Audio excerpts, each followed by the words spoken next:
Hello there, and welcome to Auto Arcadia. I'm one of the hosts, Colin Wood, and with me, as always, is Thomas, the other host.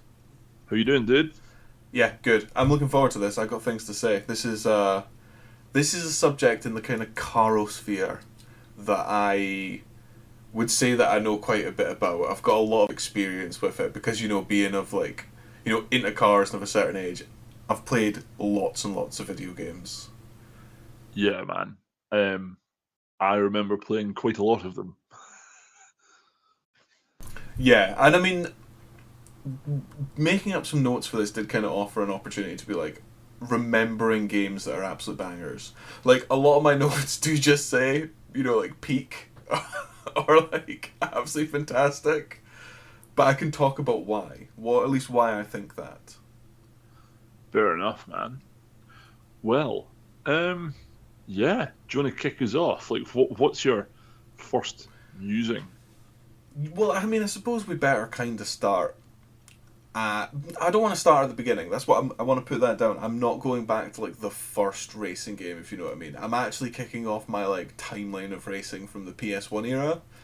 For Yeah, mainly for the reason of that's kind of the first. It's the first console I ever had. Like that was the first time. It's that's where it started for me. So I've got the most experience in that, and also that's kind of when stuff started to get 3D. That's when we entered the third dimension.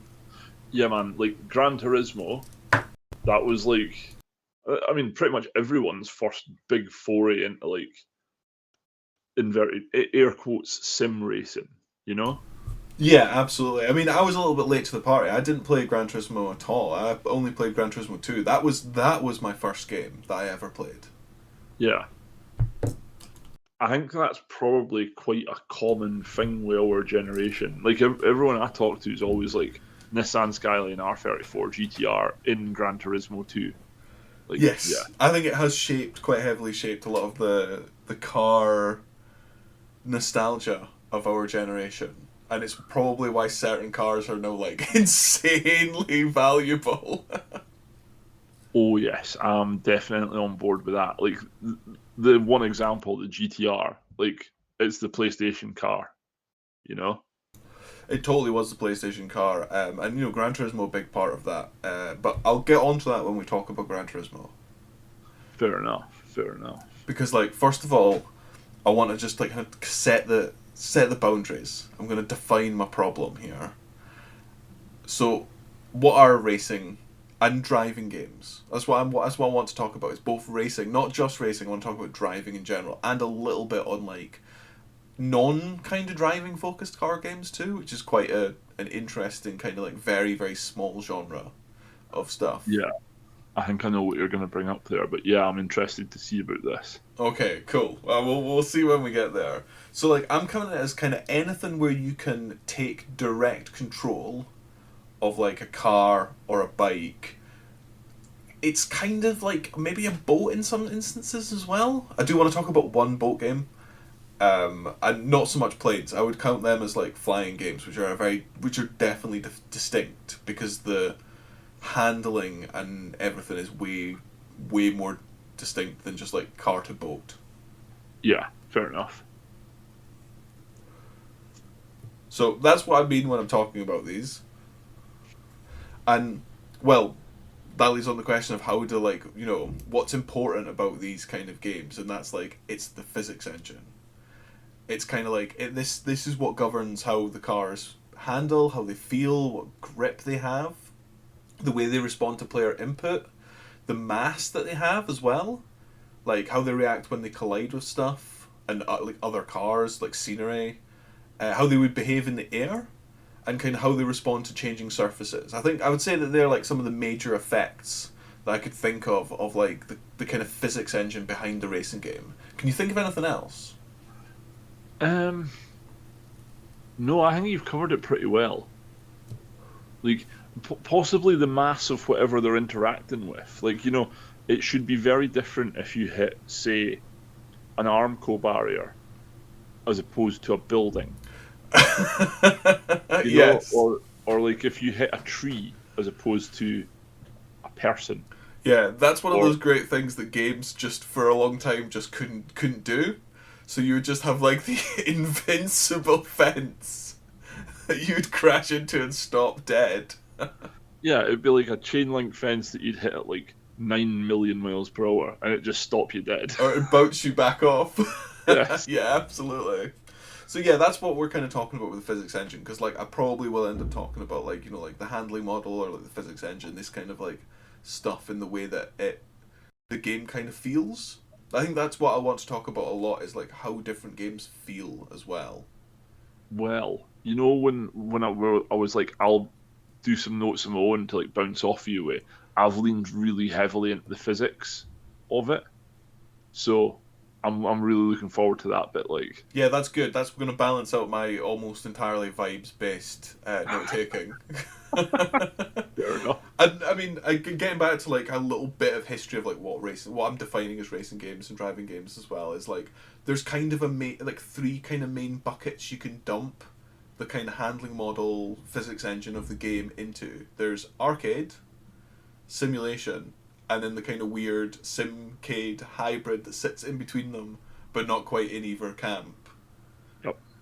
And like arcade, very very forgiving typically, like quite a simplistic, not necessarily simple physics, but like simplistic to understand. Like Yeah. maybe not too much control over your vehicle beyond like go, stop, left, right, if you know what I mean. The need for speeds of of the games, really. Yeah, absolutely. But honestly, there's stuff like kart racing games like Mario Kart and Crash Team Racing and things like that. They're definitely arcade, Yeah, definitely. and they're like generally like pretty simple to kind of pick up and play. They don't really need that much knowledge, if you know what I mean. Like sometimes they can have like kind of exaggerated physics in some sense and really simplified like kind of behavior in the other. A classic is like the Mario Kart kind of like jump and turn to drift. Yeah. Yeah, man, they're very simplistic controls, but then they kind of need to be for what they're sold as, because they're very much marketed as children's games. Yeah, I mean even not so much children's games. They're marketed as accessible, as easy to pick up and play. Yeah, Which there's Sims out there that if you were like, oh, I'm gonna sit down and play, you could be like, I will spend at least 15 minutes in a menu navigating stuff before I even start. You know? yeah, man, that's a very good point, and you said it much better than I did. It's not a child's game; like it's a fun, accessible. It's a family-friendly game. It's the sort of Exactly. thing Yeah. that you could sit down and play with like your kids and stuff on like a Saturday afternoon when you're like, we've got 45 minutes to kill. We'll just stick this on and have a couple of races. Like accessible, fun, easy going. Exactly. But honestly, that's not to say that arcade racing and driving games aren't competitive. Can't be very competitive, if you know what I mean. Like there's like, you know, there are people on these games that are scary quick and take it really seriously. But I also don't think you necessarily need to be like an absolute car obsessive to like get really good at them as well. No, I don't think you don't have to have an understanding of like how a car interacts with things or how a car interacts full stop. Yeah, you just learn how the carts or whatever behave in that game. Precisely. And there's obviously different levels of arcade stuff, but in general, very approachable, very easy. Drift, like button to drift, push to drift, is a very kind of classic arcade mechanic that has kind of started to bleed into some games. I'm not a massive fan of like the whole, like you just like you double tap a trigger or you push a button and the car just immediately goes into like really quite an aggressive angle drift. Yeah. I'm like, Do you know as well though? It's went the reverse as well because like you get drift mode in like the Focus RS. Like it's bled into real life as well, it totally which is has, yeah. insane to be able to say. Yeah, that is kind of crazy to say. I mean, it's just technology seeping in absolutely everywhere, isn't it? Yeah, man. Yeah, it's just unstoppable at times. All the time, I would say. Yeah. Yeah, but let's not go too deep into that, and let's talk No. about the flip side of arcade, which is simulation racing. So this is your serious face racing. You know, like there's various levels of it, but you know, generally the physics engines are there to kind of like replicate real life conditions as far as possible. Like Yeah, they simulate, you know, like, you know, track tire interaction and like the effect of like weight, downforce, car wear, and like suspension geometry and movement, like all of that stuff. It's way more mathematically physics focused to get it right and get it as real as possible. yep. And you know, with these games as well, I would say they kind of like the rise of actual true sim racing games was like 2010s onward, man. It is going through a little bit of a resurgence now. People like there's the and again this leads to what my next point is. Proper sims do kind of need a bit of clobber.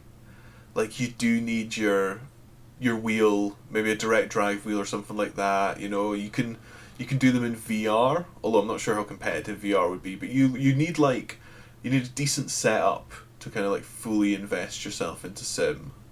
Yeah, this is an expensive thing. Is you know how you get the people who are like well into flight simulator and they build like an aircraft cockpit under their stairs? Absolutely, yes. You're not far away from that level here. Yeah, I mean, you kind of need a dedicated room for it. Yeah, And especially if you go for something like, have you seen the motion rigs, which are insanely expensive? I have, yes, where it's like the hydraulic rigs that move as the car would. Yeah, yeah. Yeah, So as a result of them being like hyper realistic, they're not super accessible, and like you can easily be so bad at driving the car that you can have a really bad time with it overall. yeah. No, that's a very good point. And it's also worth noting that if you do try to play any of these games with a controller, you're probably gonna suck. That's the thing. It's possible to do them with a controller, but generally they are designed around a wheel. Like they feel better with a wheel. Yeah, like I've tried playing a set of Corsa, for example, with an Xbox controller. Fucking wasting your time. Aye.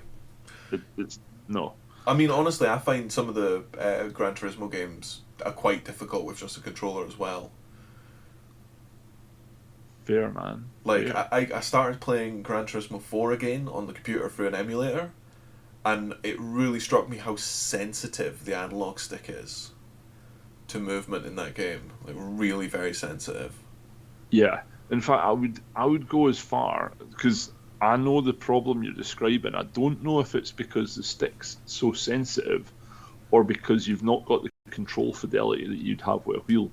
Like I think I don't think it's too sensitive. I just don't think you've got the finite control. Like it's Hmm. almost too coarse, if that makes sense. Absolutely. I mean, like, I actually have a wheel and pedals and stuff like that. It was, like, a friend built the kind of like the rig out of like iron and stuff, did like a really beautiful job. It's absolutely fantastic. Like I designed it on CAD and then like they put it together. That's cool. And I got like a wheel, but it's like it's not a particularly high end wheel if you know what I mean. It's just like a Logitech one. But even that, it does feel good to be like driving, and like I also got like a VR headset, like one of the Vives. So Yeah. you could play stuff like, I think you could play Project Cars, one of them. I think Project Cars 2 you could play in VR. So I would like, do the VR behind the wheel in like the thing, and honestly, like you can forget. Like it does feel it's pretty good, even with like the very very crap early VR kind of like graphics and stuff like that. Your brain is quite quick to kind of like get a little bit confused. I have a distinct memory of driving. It was like some track with like an Audi S1 kind of like cup car or whatever, Right. and I was inside in the cockpit view, and I was sitting driving with the like my racing wheel with the VR on, and I actually forgot that the hands on the screen weren't my actual own hands Right. because I just kind of got lost in it a little bit. So it's really really good. That was actually like the VR was really really good fun. Like driving stuff that was a bit leery because you can Yeah. look free look about. Anyway, I'm Yeah. getting a bit distracted there. And I want to kind of talk about like final category is Simcade, which is like the one that I think is probably my favourite because it can kind of get away with picking and choosing a little bit of best of both worlds. Forza and Gran Turismo fall into this pretty spectacularly. I think so. I think they're probably the absolute best examples. I think Forza's probably more arcade than Gran Turismo. Um, I would say they flipped and flopped a little bit. Like back with like Forza Motorsport 2, I think Forza was kind of going into the lead. Forza Motorsport 3 kind of lost it a bit, and then from 4 onwards, it's been a bit more arcadey. But like 2, I think was a 2 was nearing being closer to a sim than it was an arcade sim. I never played too much two actually because I didn't have an Xbox back then. Um, because 2, I had Forza games. I'm terrible. I've bought all of them apart from Forza 1 and newer ones. So Forza 2, 3, 4. I've got them all in the collector's edition with like the booklets and stuff in them, Oh wow, yeah. and it's a really cool collection. But like I remember there's the book that you got in Forza Motorsport 2, and it like talks about actual racing techniques and how you're best to go around a corner. And there's interviews with the designers of the game. And there's one where there's a guy talking. His entire job was to make tires work in the game because like the to model a tire is insane. Like the amount of physics that's at work. You know, you got slip, dynamic distortion, static distortion, the suspension, and the kinematics of that all play into it, and then you've got like temperature and pressure. There's so many different things that in real life affect how a tire works, you know? Mm-hmm. It's a lot of sums. It's a lot of maths. It's a lot of maths. And there's a thing, I hope I'm not stealing something that you've got planned for later on here, but there's a thing called Pace Jack's magic formula. Right. And it's basically a magic formula that you can cut and paste into a racing game to give your tires not arcade, but also not sim. Like it does a fair job, but it's not like it wouldn't mimic how a tire works in real life, you know? Aye. Yeah, definitely. I get you. Oh So well, no worries, man. I did not cover that. fair enough. Well, the thing that got me about it, and this is why I say Gran Turismo 2 is like almost verging on sim to my mind, is they got Paystrix formula and they built like a version of the game to test, and they're like, it doesn't work. It's not close. It's not realistic enough. So they took the pace jack curves, like so if you were to plot it out, like the curves of how things react to certain inputs and the severity of the reaction, they basically took all the curves out of the formula and built a custom physics engine around them for the tires, and then added layers for tire wear, heat, and damage. And like that was like the big thing that made Forza Motorsport 2 feel really good. Mm. Um, but like they prioritized like smooth gameplay and controller feedback over raw simulation, Mm. which is how I say it was nearing becoming a sim more than it was a arcade sim. I get you. That's really important, actually. Is controller feedback. That's like a good simcade should do that well. Yeah, It should feel good. I actually think, out of the two of them, I find Forza the better one to play on a controller. yes, I always find Gran Turismo just a little bit too twitchy on a controller. I would agree wholeheartedly on that one. Yeah. I mean, honest, the Forza's absolutely great. Like I had so much fun with that when I was younger. But yeah, like so basically, Simcade games have, as you were saying, they have stuff like a kind of simulation approach, but simplified just enough to not make it brutally difficult. Like maybe it's through like extra assists or something like that. Yes, aye, definitely. And Like, oh, sorry, go on. I was just gonna say like another one is like they might have a physics engine that's slightly simplified in the way that cars respond to like bumps, so that and like basically like a less grip loss from uh, the kind of suspension moving up and down. Yeah. So I did some bullet points actually on this. So like, I didn't do arcade. It was mainstream or simcade versus like hardcore sims. Mm-hmm. So like, what you typically tend to find in like the simcade ones is they're PaceJack's formula based. So like that's Gran Turismo and Forza. They both use like a version of it, and they've got mathematical models that simulate tire behavior based on like slip angle and load Mm-hmm. and camber. The the so I'm focusing more on the tires here because it's the easiest thing to actually find information on because everyone really focuses on it for some reason. So like they're widely used for balance and computational efficiency. So like they're almost tailoring it to a console. Okay, yeah, I get you.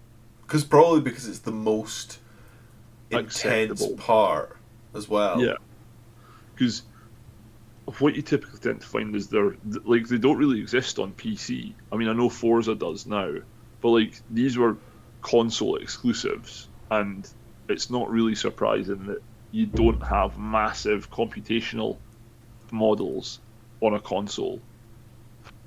Yeah, they have to be smart with what they do to make sure it's Yeah. optimized. Aye.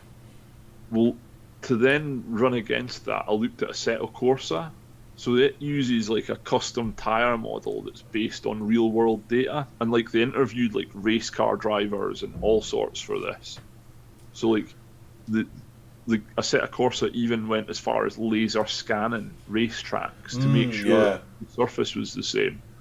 But like they simulate in the tire simulation, it simulates carcass deformation. So like the actual carcass of the tire and how it bends and deforms, heat cycles, pressure changing, and dynamic grip. Mm-hmm. Then it's also suspension, drivetrain, and aero systems. So they're modular and they're physics driven. Nothing's scripted. So it's all input and output. So it's like massively complicated from a computational point of view. Absolutely, yeah. And then the force feedback is derived from the physics calculations. It's not an approximation. So it's not like that's why when you're on a controller, they don't seem to have as good a feedback because you don't have any way of actually experiencing the physics calculated feedback, if that makes sense. Mm-hmm. Yeah, it does, yeah. That's really interesting. I honestly had no idea that it was. I didn't really know very much of that. I knew that the tire model is like really important because it is the contact patch with the ground. Like, it's kind of what controls the rest of the car, which then Yeah, informs the other, the remainder of the actual physics engine and handling model. yeah, man.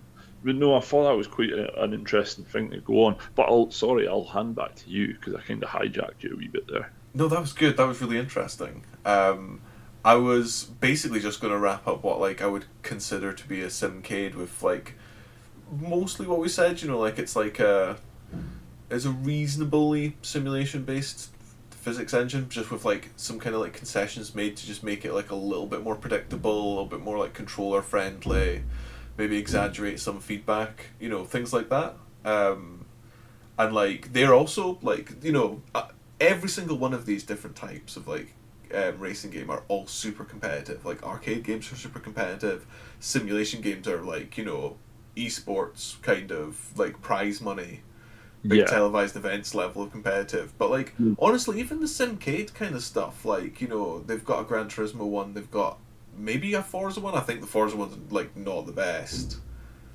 Hmm. Yeah, no, that's fair. You can kind of imagine it. Like we might need to briefly talk about what an absolute nightmare, like a living nightmare, that any Forza game is online. Oh yeah, first turn melee. Just absolute carnage, so consistently. Like public lobbies are just you're taking your life in your hands. Oh yeah, it's like it's everyone races to the first corner. And Like then races into everyone else around the first corner. when you start up and like you're on a grid and you see nothing but Lamborghinis, you're like, I'm just gonna let the race start. I'm just gonna sit here and not do anything for like 5 seconds to let everyone crash in the corner, and then I can just fucking blitz past. The really dangerous ones, though, the ones where you're like, why are you in an all black like muscle car, like fifth, like like the Dodge Dart like drag car. Yes. Like, why are you in that? Like, what? this is this is not going to be the track for that car in any way. You're here for carnage. Yeah. No, that some of them are a bit mental like that. Um, can we just to go back a wee bit as well? You mentioned esports Aye, and like some of the Sims, like there's legitimate life changing shit happens off the back of these as well. Because there's at least a couple of racing series now where if you win, you get a seat in a car for a season, actual racing. aye. They left like driver academies and stuff that like where drivers kind of almost feed in to like real racing based on their sim driving. Yeah, and like that's like a legitimate, dip, and it's sorry, I don't know why I can't use my words.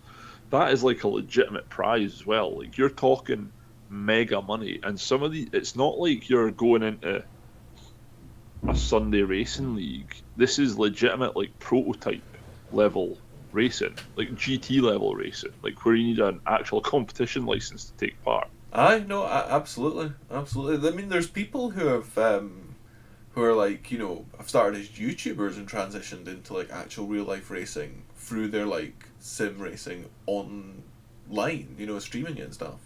Yeah, it's crazy. It is, But yeah, it is genuinely wild. It's great actually. It's really nice to see, like, especially with some of the fancier sims, like they are. You need actual talent and skill to be really good at them at the high end. yeah, so like you're looking like R Factor, iRacing, I can never say it, Automobilista, like sort of level sim here. Yeah, the one I always think of is iRacing because I think it's probably because it's the biggest. Yeah, Not something I've ever tried. No, I don't know if I'm really that like serious about it. If you know what I mean. I would rather go on a track day for myself. I'm quite happy with Forza. Yeah, I don't really have the patience for a full sim. I don't have the space for it. Aye, absolutely, yeah, yeah. I totally agree.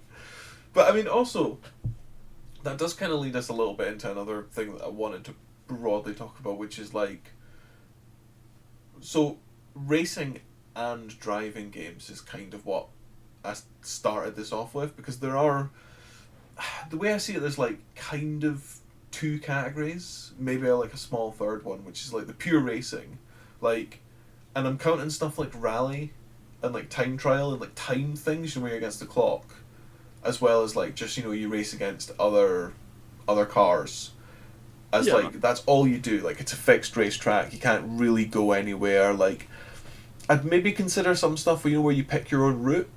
That's still a fixed racetrack. It's not really the same as a fully open world.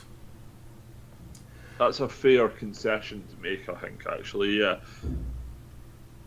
And I like would be behind that as a rule.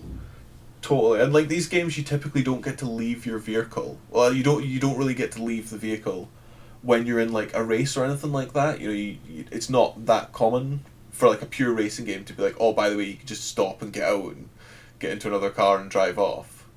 Yeah, And then on the flip side, there's games that have like a heavy emphasis on driving, but like it's like they're a little bit more like freeform. It's not all about racing. Like you can get like other kind of like driving based tasks, and also like maybe you can like walk around on foot and like switch between cars, and it's just kind of more it's not like still not an action game, but because it's mostly about the driving, but it's not like a racing game So, purely focused on racing. like, Driver 3 would be the most obvious example of that, I think. Yeah, I think Driver 2 is a good example of it too, because you could get out in Drive 2 and like move about, but you couldn't do anything. You were worthless without a car. Yeah. But yeah, I think they're kind of like the broad ones. Like I would chuck like GTA into that kind of the mix as well. Like it's quite a heavy. It is quite heavily focused on driving. GTA. Yeah, I was gonna even throw Cyberpunk in there as a potential. Do you know what? Right, I totally disagree with that, but only because my own experience of Cyberpunk was I did not like driving on it very much at all. So I just fast travelled everywhere. That's fair. I'm not gonna say that the driving in Cyberpunk is fantastic, because it's fucking not. But it's also, there's more to it than the driving, but the driving's a big part of it It as is a well. big part of it. It's like getting around, and like there's also like sandbox kind of games and stuff like that where you can kind of. There's a lot of driving involved, like Euro Truck. Like it's Yeah. all about driving, but you don't ever race.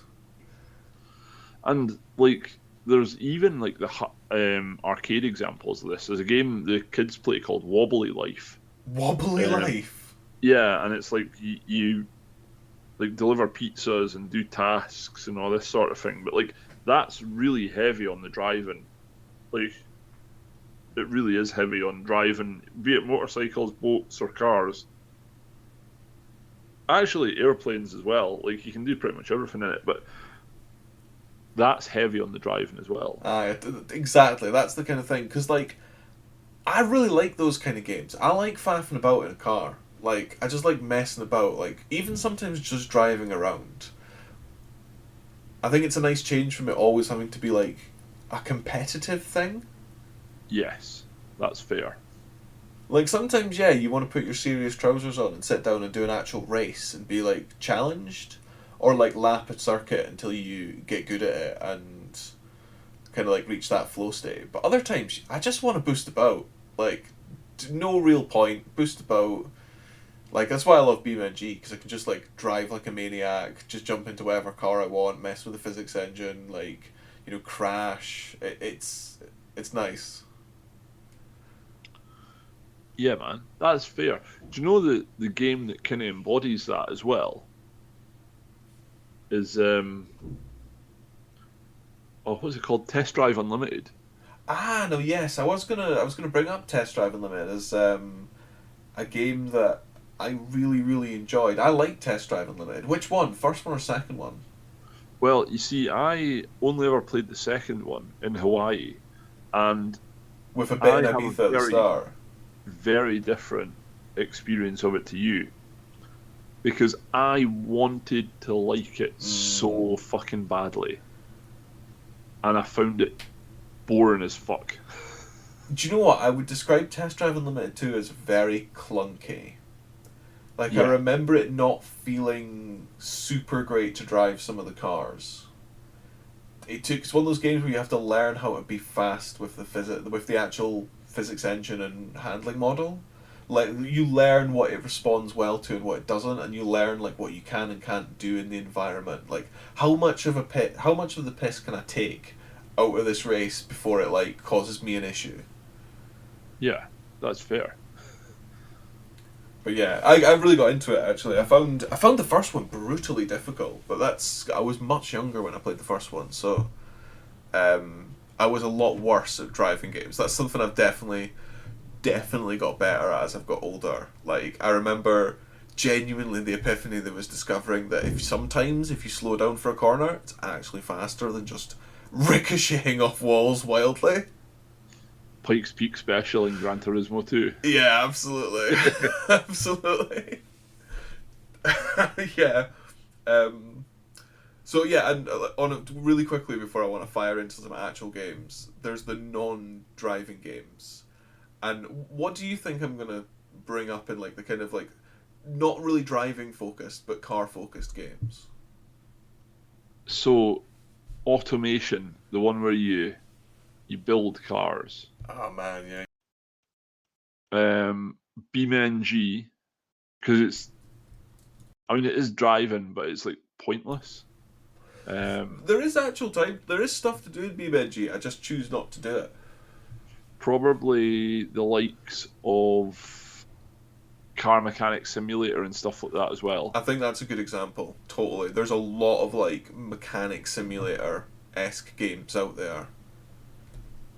Which, if anyone's actually played that, I would be keen to hear back that if it captures the absolute fucking hopelessness of life that you get in that game. I'd really like to know what the realism scale is on Car Mechanic Simulator. So every bolt comes undone, no problem, Bollocks. and Not a simulator. everything comes off exactly as you expect it. I'm sorry. If there's not a moment where you're like throwing your spanners away and picking up the gas axe and be like, it can't be tight if it's a liquid. It's not a simulator. Yeah, it gives you a very rose tinted like view of what it's like. Definitely. I mean, I've you just don't have got to do any of the work. You sit at a computer. I've just got this mental image of like a kid playing that from the ages of like 12 to 15. Then he leaves school at 16, goes to college, and then he's sitting in a garage in tears, going, "I was lied to." Car Mechanic Simulator is actually a conspiracy from Big Car to convince young people to become car mechanics. Oh, like what America's Army was for America's Army. Oh, do you know what? I totally forgot about that game. That was just straight up honest. They were honest about it. They were like, "Nah, this is a recruiting tool." Apparently, it worked as well. I bet it did.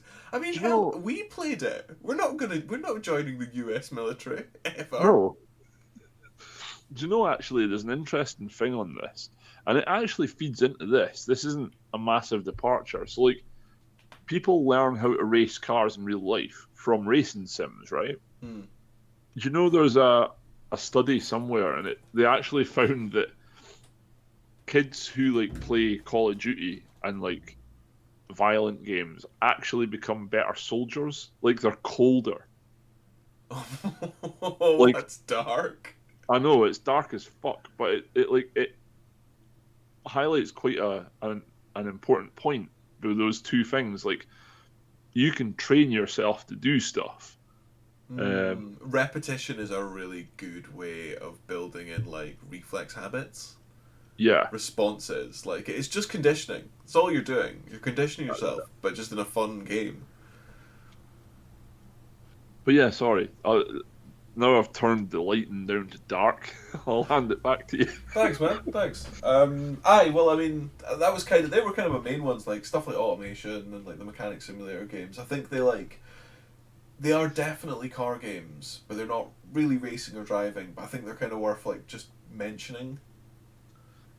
Yeah, and like they tend to go one of two ways as well. Like automation, for example, is really heavy on physics, Mm.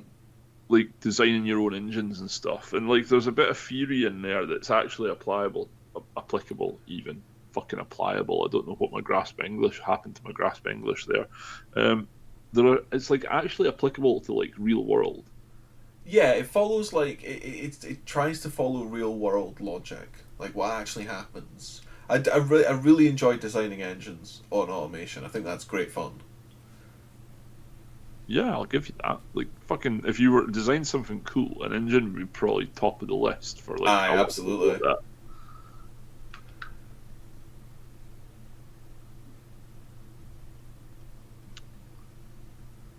So yeah, what are your thoughts so far? Because I'm just about to basically fire into a list of games that I consider to be like kind of classics and awesome, and maybe talk about why I think they're so good. Yeah, man. Like most of my experience has been like Gran Turismo series, mostly Gran Turismo 2. Yeah, I Like played a lot too. I play it on an emulator on my phone now, Oh, and like I nice. played it on the PSX when I was younger, and I played it loads at your house and everything else. Like and that was class. That was such a huge part of my childhood was Gran Turismo 2. Yeah, absolutely. You had games for a lot longer back then as well. Oh yeah, like it wasn't like you'd play it for 6 months or a year and that was it. Like I remember playing that from the age of like what, 5, 6 maybe, to like easily 10, 12 year old. Like that game had some mileage put on it. Yeah, absolutely. I remember. I think for me, the game that I dumped, and it's probably Gran Turismo 4. I put a huge amount of hours into, like an insane amount of hours. When I was recovering from like being in hospital for a little bit, like I had quite a lot of downtime in bed, and I ended up like getting about 89% through Gran Turismo 4 of like the overall completion. Fucking hell. Like I know, man, I know that was a long. I think it's basically just like every day I would just play Gran Turismo in bed, like doing the endurance races and pausing and then like going to bed, going to sleep, and then like waking up and just like resume the endurance race. Yeah, that was a bit that always troubled me with Gran Turismo was like the legitimate 24-hour races and Yeah, I like know that's wild. I can't believe they put that in. it's too much. It's magnitudes of hours too much. Yeah. What? What? And then from that, I basically went straight to like Forza. Forza 2, Forza 3, Forza 4, Forza 5, Horizon 1. Horizon 1 was peak Forza Horizon for me. Horizon 2 was alright, and then Horizon 3 was gash. I never played the first Horizon. I've still never played the first Horizon, but two for me is one of my favorites. I think the setting was fantastic. Honestly, give the first Horizon a go. It's a bit like the handling models and the gameplay of Forza Motorsport 2, which for me is peak Forza Motorsport. And it's fantastic.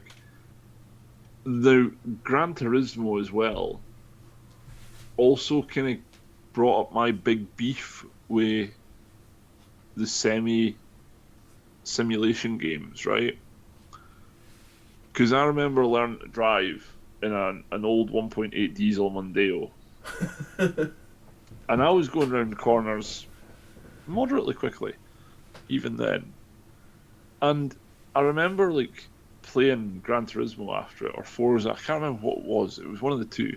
Like I think I'd maybe booted Gran Turismo up because Forza wasn't too bad. And I remember going around a corner in a Ferrari, and I'm like, that corner was not more severe than some of the corners I go around in a Mondeo. Faster than that. And like that was like it was like almost like what is going on? Like even an arcade racing game, the likes of Gran Turismo, should have more realism than that. You know? Yeah, fair enough. I mean, I've heard a lot of people say that it's like the game is slightly faster than reality, and I've seen a few comparisons, between two, like a game and an actual lap in like the same car and stuff. But like, I do know what you mean. Like sometimes, I've noticed that in Gran Turismo 4, replaying it, is like sometimes you enter a corner and the car immediately is on understeer a lot sooner than you would kind of expect for like the corner and the speed you were going. Yes. From like having driven in real life to be like, oh, I didn't like. Sometimes I feel that's maybe like controller sensitivity. It's like going too much to like it's going too much lock too quickly, and that's what's causing the understeer and a kind of essential. Yeah, rather than it being the car, but I'm not sure. Fair enough, man. But yeah, I mean that was it's just a beef I always had. I'm like fucking I've driven a Mondeo that handles better than a Ferrari is what I like to tell people, and then they're like bullshit. I'm like no, I'm fucking telling you legitimately, and then I explain it, and they're like oh, fair enough. But yeah, um, no, I mean Forza Motorsport's been a mainstay for me from the age from what primary 7, so what 10, 12 year old through to now. Like I still play it now. Yeah, yeah. I mean, I was a little bit disappointed by the most recent Forza Motorsport. but I've played a lot of Forza. Forza Motorsport 4 was always the one that is kind of peak Forza for me. I really like the car, kind of like car list essentially. I thought there was a lovely bit of variety. There was some like weird stuff. There was a lot of like stuff that I really like. Yeah, And the that's campaign had so many races to do as well. It was great. yeah. The new one doesn't have the races that the old ones did, and I think that's where it really falls down. Yeah, I like the variety, like the different cups in different places, and also like Forza Motorsport 4 had a pretty decent track list, especially for the time. I always thought it was pretty good, and Yeah, I like liked the Mount way they broke Fiji, up. Sorry. like Mount Fiji and the Nurburgring, like the really big road-based tracks were fantastic. I like the way they broke the Nurburgring up into like time trial sections as well. That was cool, man. I Yeah, enjoyed that. yeah, no. So that for me, that was the best. Like I got played a fair bit of Seven. I seem to remember the one just before Motorsport. Yes, I didn't. No, did I? No, I think I played a little bit of that. I think I missed six though. I didn't play any of that. I think I played six, but I missed five.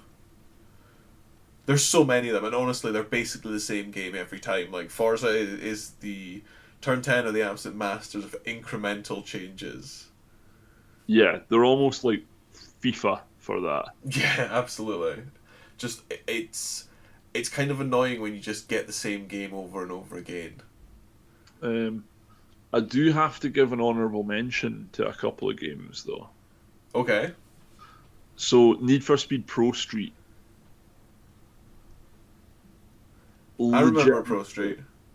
You remember it? Yeah, it was on my list. I wanted to talk about Pro Street. Legitimately the greatest game in the Need for Speed stable, even better than Underground 2. That's interesting. You say that. I disagree with that. But I also don't think the best Need for Speed game is Underground 2. There is, however, another Need for Speed game. There's two more after that that are coming up for being the best as well.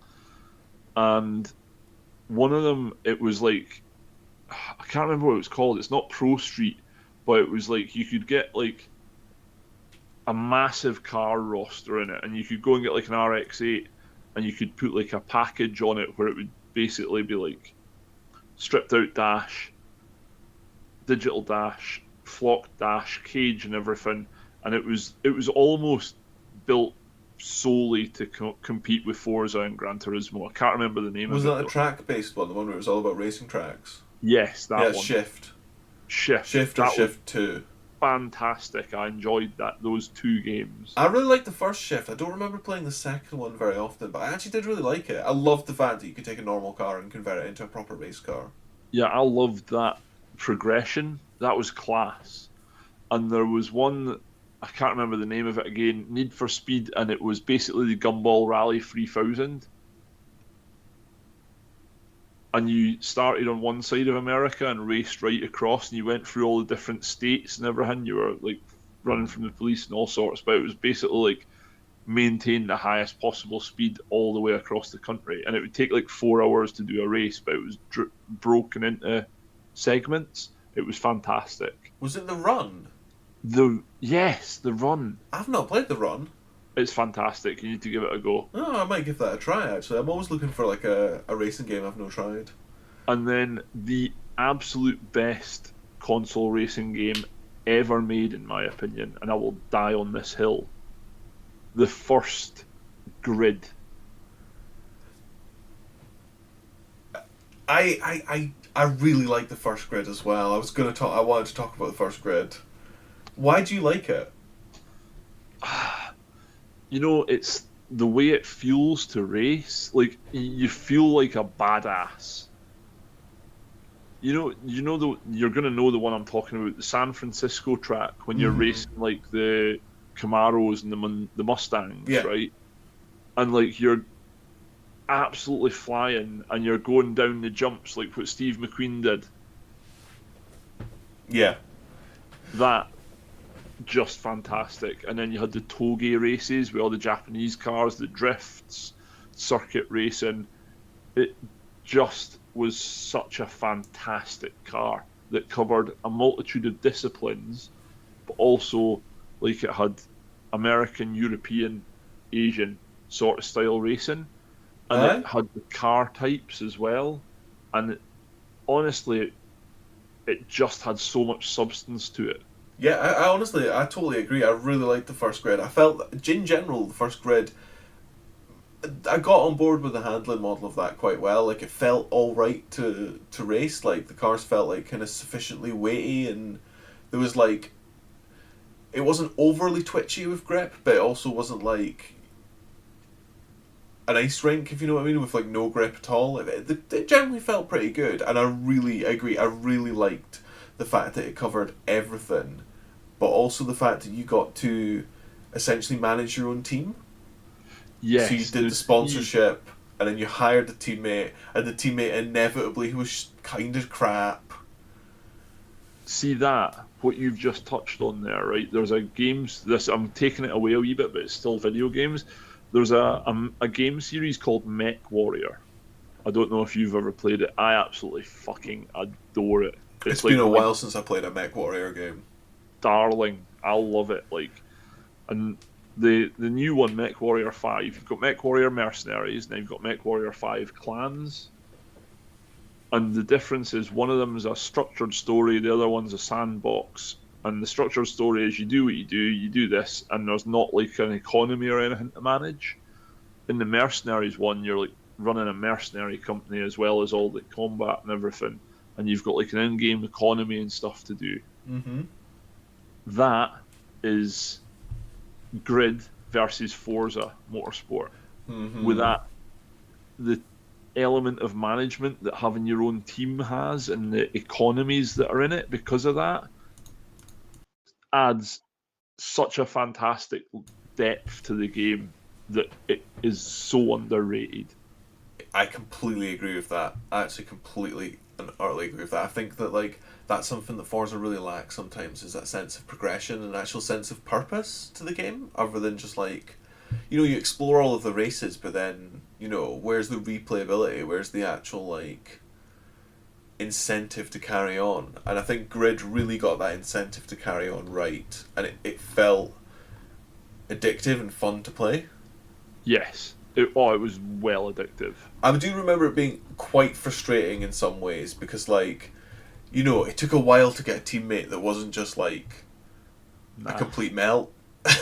It's just absolutely useless, just blocker, just like detriment to the race. And that was also Grade kind of has something, and so does Forza that we should talk about for racing games specifically, but that's rewinds. Yeah. Rewinds are interesting because I'm kind of indifferent to rewind, but I don't use it as much as I used to. Yeah. So like I always race. See now I think this is a user thing though. And I think there's probably some things that overlap here. Because like I always race in the cockpit view where I can see the dash and the steering wheel and the dashboard and the gauges, right? And you're Mm-hmm. looking through the windscreen in the car. I always race in that view. Yeah. Okay. Fair. I very rarely have manual gearbox turned on because it's a pain in the ass with a controller. Okay. Fair enough. I mean, to be honest, I use manual where I can, but it does usually involve remapping controls to make them like ones I'm familiar with, and I used to not use manual for so long because I hated the buttons. Like it Yeah, no. changes on every game. I used to have, well, I do have it still, but it's fucked. I had an Elite Series 2 controller, and I would map the paddles on the bottom of the controller to like change gear. Mm-hmm. So it was like pulling the paddles on the back of a wheel. That seems pretty And comfortable and intuitive, actually. they were really good. I used to run it on manual with that. But then for like traction control, it's always off or heavily restricted. ABS is like on simulation or switched off. Steering is always on simulation, as is brakes. And the the AI difficulty is usually getting quite high, like it's at the kind of 75% and upwards mark. And I don't like rewinds. Like I would rather restart the whole race, but typically I won't. I'll typically lose the race and then go and redo the race. Mm. And I reckon those like the how you have your assists and the view probably interacts with how you like use the rewinds quite heavily, I would imagine, if that makes sense. I do kind of get you. I kind of get what you mean in one way, but like I don't. I never really race in first person unless I'm using a wheel and VR. Really? I'll usually use third person. The only time that's a bit of an exception is at the moment when I've been playing Gran Turismo 4, the third person camera in that game is awful. So I've been using first person, and you know it's totally fine. Like I can drive with either, and arguably I'm probably a lot better and quicker in first person. But for me, I just gotta see the car. Like it's quite a big part. It's like I just like to see my car when I'm racing. Like I love the third person perspective. I love being able to watch it. That's fair, man. Yeah, fair enough. I can't disagree with that, to be fair. But yeah, as sorry, we were talking about rewinds. As I've got like better at game, I use rewinds a lot less. Like I find myself making way less silly little mistakes when I'm racing, or like misjudging something catastrophically that I'm like, oh, I need to rewind there. Yeah. No, that's fair. Like you use them as you get they're good for a learning curve, you know? Yeah, it helps. Like it is, it's an assist, really, isn't it? It's an Yeah, assist. definitely. Aye, it's interesting going back to earlier games that don't have that technology because you're like, oh yeah, no, if you screw this up, you have to do it again. Yeah, and it's rage inducing when you don't have it. A lot of the 'Cause games from my memories are always like when I was thinking about them, I was like, oh, I remember that being brick hard, or I remember that being really difficult, and I'm not sure if it was just because I was crap or they actually were more difficult. Do you know the thing that I still struggle with is the licenses in Gran Turismo? Yes, having played Gran Turismo 4 recently, I'm now like a solid silver license guy quite easily. I can usually first time silver it, and I'm like, you know that horrible stage. You get like golds for the first like four or so that are really easy, and then you might be Yeah. like, you're like, you know, 0.02 of a second off the gold time for the next one, and then the gap gets slightly further as you get towards the end of it, and your patience for the licenses wears thin because there's like 16 every license, 16 Oh, tests in Gran Turismo 4. It's an absolute slog to get the licenses. it's fucking intense. Like it's more intense than getting your actual fucking driving license. Yeah, absolutely. I think it's easier to get a driving license than it is to do the Gran Turismo licenses. Especially like, you know, if you really don't have a clue as well and you have to like watch the video and like practice and stuff like that. I really like being at the point where I could just like blast through them and get like silvers and be like, right, cool, I'll get a couple of prize cars from this and I will only have to do most of these once. So I'm not spending my entire day doing like one test. Yeah, man. Definitely. Did I tell you just while I'm talking about Gran Turismo 4? So like, I'm playing it on PC. So I'm actually using an Xbox controller, which means I've mapped the triggers to be accelerate and brake, which is a little bit better than X and square, which is a terrible input for accelerate and brake. Right. But because it's like a PC one, it's kind of like a mod for the game called, I think it's Spec 2, and it's a slight kind of refresh on, like, it like changes a few things. It gives you a few more settings, and one of the settings it gives you is randomized prize cars. Ah, that's quite cool. So I think the way it works is that you can only get offered cars that are prize cars in the game, but instead of it being like, oh, you get the MX-5 from the MX-5 Cup, you know, you might get the Bentley Speed 8 from the MX-5 Cup. Yeah. Which has added like a certain kind of like variety to the game. I got really lucky early on and got like a Ford GT Le Mans car prototype. Right. So like a kind of like a road going GT4, which was really handy. But like a lot of the stuff I've been given as prize cards has been absolute rubbish. Yeah, you tend to find that though. Like the prize cars can be either fantastic or absolutely garbage. Like, and there's no in between. It's one or the other. That's Um, the weird thing about Gran Turismo, especially 4, with it had so many cars. It had like 800 cars in it. It was almost partially about car collection because they've got so many like, you know, like slightly different models. You know, there's like loads of RX-7s in it. yeah. Do you know this is a thing I really like, and I wish, fucking Forza had this, right? You know the how you've got the roster of cars in Gran Turismo, Mm-hmm. but then you've got the used section in the dealership, Oh, the used cars are the best. and it's like every fucking racing game has a Nissan Skyline GTR, right? Yeah. I know of one racing game, and it's Gran Turismo that has a GTT, a GTST, a GT25 ST, and a GT.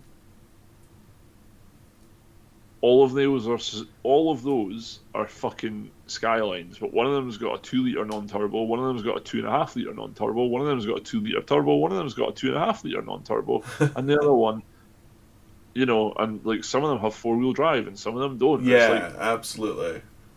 that's what I want. I don't want Halo models all the time. Like sometimes I want to have A bit of real Chod. You good just ones. want the crap. You just want the bog standard, like, normal version of something. Precisely.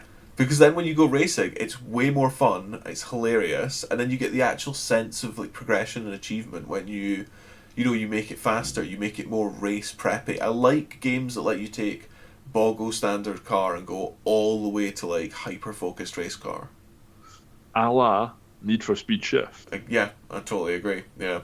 It's, uh, it's good. It's like it feels good. It makes you want to like keep doing that with more cars as well, like to make more race cars. Yeah. You want to take one car as far as you can, then start on the next one.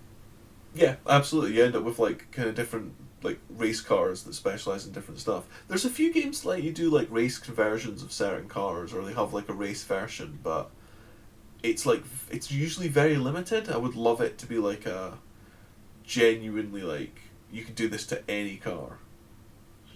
Do you know, I've got a beef about race versions. Oh, aye. Forza, when they're like, we have 350 cars in this game, but 200 of them are the same car with different fucking liveries on. Aye, that is a little bit cheeky at just being a different team car of the same, essentially the same thing. Like, it's fucking identical and it's lazy. And I think Forza's probably the worst one for it as well. Aye, they can be quite bad for that. I totally agree. It's a bit disingenuous. I mean, it's It, like back when people would like wave their car list number around as if it was like as if it mattered. yeah, well, I mean, once upon a time it did matter because they couldn't just release a half-finished game and then DLC it to death. There was once upon a time where what was in the game was what you had, and that was it. Do you remember Forza Motorsport 4 had DLC? I do. Had loads of DLC. In fact, that was during the days of like mad DLC. Like the Xbox 360 era was like DLC frenzy. Yeah, but that was the good DLC era as well, because it wasn't like here's a game that's half finished and we're just gonna fucking smash loads of DLC into it, or like we're gonna release a game and then put a paywall in where you have to pay to get the DLC to go further. Like it Uh, was genuine added value DLC. I think the copy of Forza Motorsport 4 I've got is the one that's got the DLC on the disc, a separate disc, or maybe it's just a two-disc install. I can't remember. It's been so long. I don't even know where my Xbox is. Really? I have no idea. Yeah, it'll be somewhere random. That's not good, man. You need to get that hunted out. It's only a 360, so it's like the loudest thing in the room by miles. Yeah, the Red Ring of Death was strong with those. Ah, yeah, I think I lost one to that. I might be on my third Xbox 360 though. I have no idea. They've become quite cheap. Do you know when Xbox 360s were like peak console? Um, Curry's in Carlisle actually stopped taking any returns on my Xboxes because I was so paranoid about the Red Ring of Death that when it got to like near the end of the warranty period, I would switch the Xbox off and rattle a screwdriver around in the vent, and then switch it back on until something wouldn't work or it wouldn't switch on, or it was like it just wouldn't fucking, or it would red ring it, and then I would take it back and be like, oh, it's got the Red Ring of Death. And they're like, oh, you've got like 2 days left in your warranty. I was like, yeah, I know. Get my new Xbox. And then the last time I done it, I took it in, and the guy was like, yeah, we're not going to be warranting this for you anymore. I was like, how come? He goes, this is the last one you're getting. I was like, oh, how? He goes, because according to the records, you've had 10 consoles out of us. I thought, oh, I don't know what's happened there, mate. I just some really shit unlucky. Just really, really unlucky. But yeah, I was like, I'm not getting caught out with the Red Ring of Death. Like, I'm keeping my console under warranty, I'm afraid. I mean, I definitely got hit by the Red Ring of Death. I actually think that Game was like they honoured consoles out of warranty that red ringed, because mine was not it wasn't new when it red ringed. It like lasted a fair bit of time, and when I exchanged it at Game, it actually had a HDMI port out rather than the first ones had the I don't know what it's like the three different colors and then your two audios. RGB. Yeah, yeah, it had one of those out, and then the one that I got when mine red ringed actually had HDMI, so it had obviously been like a refresh. That's crazy. So yeah, they were really good about that actually, because like it had become such a big problem.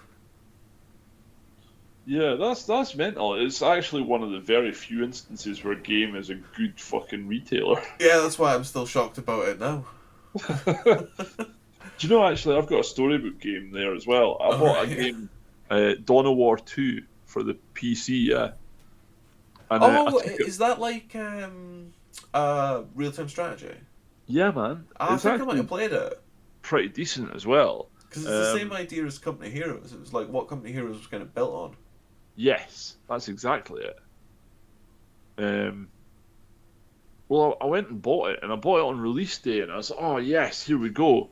And I took the box home, opened it up, and there was no disc. It was a bit of paper with a code on it to download the game. I was like, what the fuck is this shit all about? So I was like, this is open to abuse right here. So I downloaded the game with the code and then put the code back in the box and went back. I was like, what the fuck is this? And they're like, oh, well, it's a digital download. I was like, no, if I wanted a digital download and I bought it on Steam, I want a physical game and a physical disc. And they're like, oh, we're really sorry about that. I was like, well, I don't want it. And they're like, well, do you want your money back? I was like, yeah, thank you.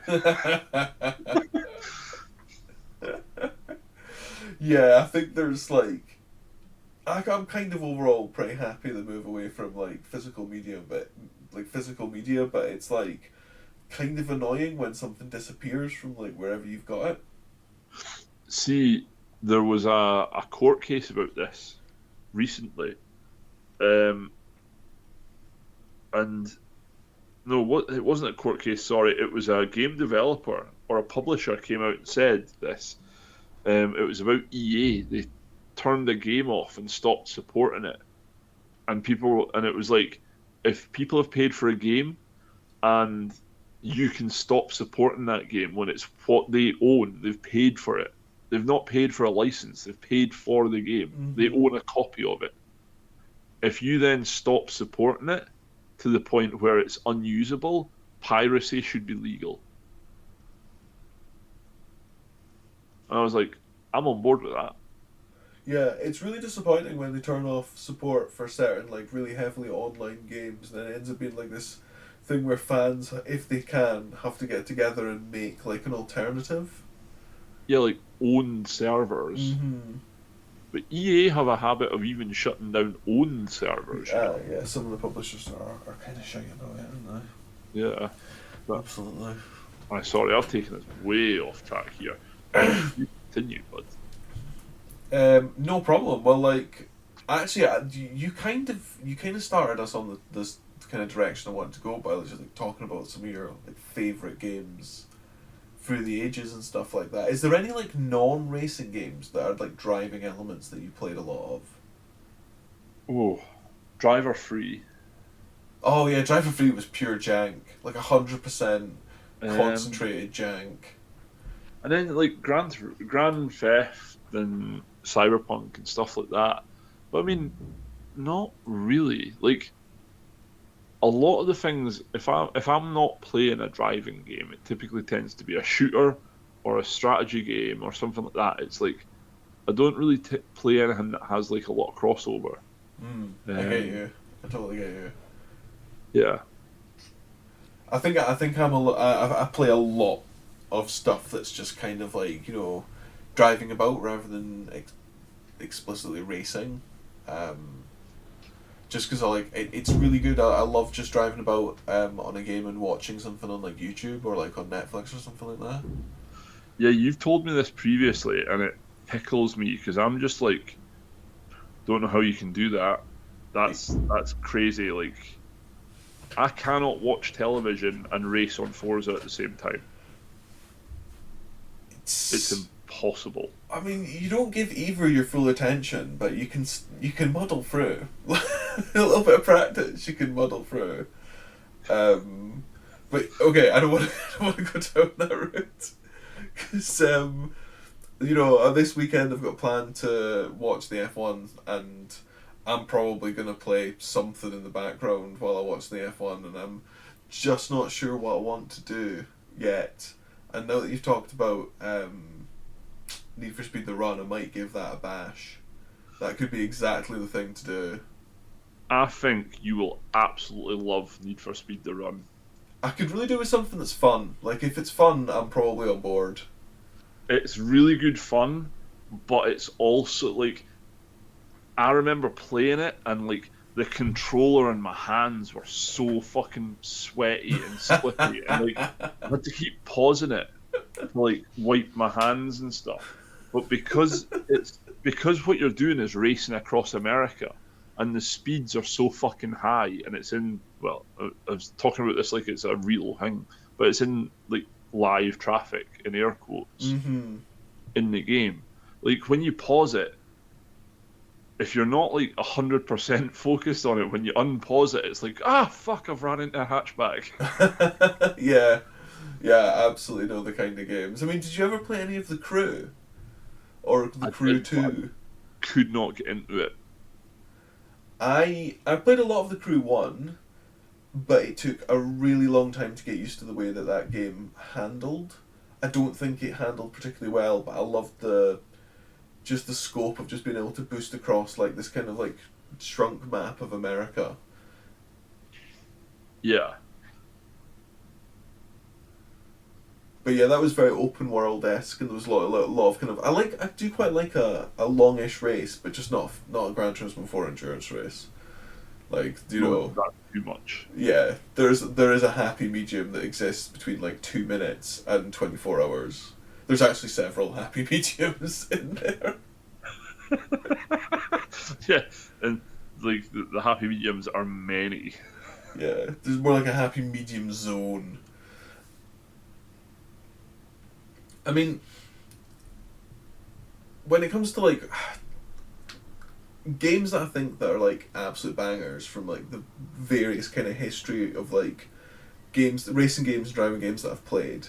We've talked about Gran Turismo 2, but like for me, there is nothing more peak childhood nostalgia than like turning on Gran Turismo 2 for the first time, heading to the used car kind of showroom and picking the car that I could afford with the most power, because that's the only thing I understood about cars at the time. I was like, more power is more good. so I want the biggest number there, and ended up with like a Mitsubishi Galant VR4, which is actually a Yep. really really good choice as a starting car. But then like using it to like absolutely crush everything in the Sunday Cup, but also crashing into absolutely everything in the Sunday Cup. Incredible. Yeah, I remember doing the very same thing, and it was like you'd always end up with absolute chode as well. Like the Mitsubishi 3000 GT springs to mind for some reason. And it's like even in real life, these were shit. Aye. And then all the prize cards you got at the start as well were just total rubbish. Like, oh, congrats, you've won a Datsun Midget Type 2. Yeah, and but I do appreciate the chodeness of the racing. Like it was cool that you could have a turbo Daihatsu key car Ah, as a yeah. race prize. The fact that the Gran Turismo games include key cars are, or K cars, I'm never really sure, never sure, you know, if it's key or K with that. But like, I'm a huge fan of them. I love like the Honda Beat, the Suzuki Cappuccino. Is it like the Autodrome's like ZR1 or something? Yes, It's something like it, that. That was the mid-engined one with the gullwing doors. yep, it's such a cool little machine. Yeah, yeah, absolutely. Like that kind of stuff is really cool. I mean, I even like stuff like the Suzuki, like Alto Wagonars and stuff like that. The kind of like little shoes. Yes, yeah, man. So we were off the reservation, if I'm totally honest. Doesn't really surprise me. No, um, I think basically pick up what you were talking about, like the games that you had on the list. Ah, all right, okay, totally. So yeah, I do also want to talk about some non-racing games, but like we mentioned it briefly, but Driver One and Driver Two, Yes. they were sick. They were so much fun. Like that is a totally that's not racing. That's like chase missions, cops. I mean, very aggressive cops, if I remember as well. Like absolute torpedoing into you kind of cops. Oh yeah, they knew that kinetic energy was a thing, and that was all they had to use. Yes, they were very keen to get very intimate with you very quickly in Driver. And honestly, I remember that adding like a real sense of like tension to like what you were actually doing because your car also became damaged. Like it had like a health bar, and once that was gone, especially in Driver One where you couldn't get out of it, that was you. Yeah, like there was you really had to toe a really fine line between playing the game and driving super defensively. Yeah, absolutely. Do you remember Sorry, no, 1 second. No, you're okay.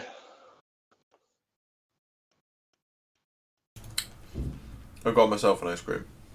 Ah, fair enough, man. I thought Friday night deserve it. Fucking right, man. Fucking right. Do you remember the first mission in Driver One? I do. I remember never getting past it when I first had my PlayStation, I um, must admit, it took me a while to beat that one as well. because I was like 6 and did not have the fucking patience for it. I was like, the fucking police keep ramming me, and just fucked it off. It's But like yeah, I do remember it well.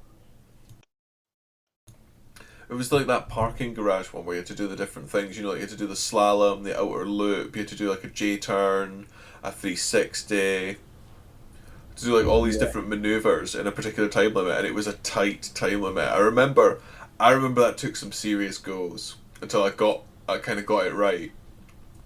That horrible car park mission from Driver One. Yeah, when you were talking about it, I was like, "Oh fucking hell, the PTSD is real here." Yeah, I've got equal kind of stress associated with that as I have with the Gran Turismo license tests. Like it's just been like really brutally difficult things that you had to do to continue in the game. Yeah, like it was just fucking crazy. Like Driver was one of those. Like I think Driver 3, they really did ramp down the difficulty compared to like 1 and 2. Driver Free, it was just an insane game. I remember how like, do you remember how badly the person controlled? You know, like when you were out of the car, Yes, I do. like it It was was, so awkward. yeah, it was clunky as fuck. Do you know as well, there's two other games that have just popped into my head here. Mm-hmm. The Getaway, which I was never a massive fan of. The getaway and those magic healing walls, Yes, where you would like go up to a wall and he would lean on it and he would gradually recharge health. I'm going. that's the one. And Okay.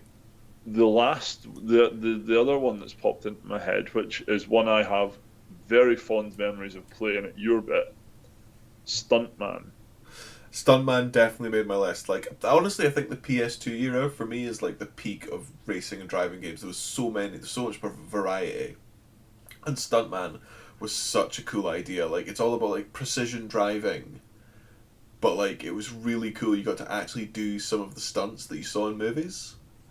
Yeah, That like game was also brutally hard as well.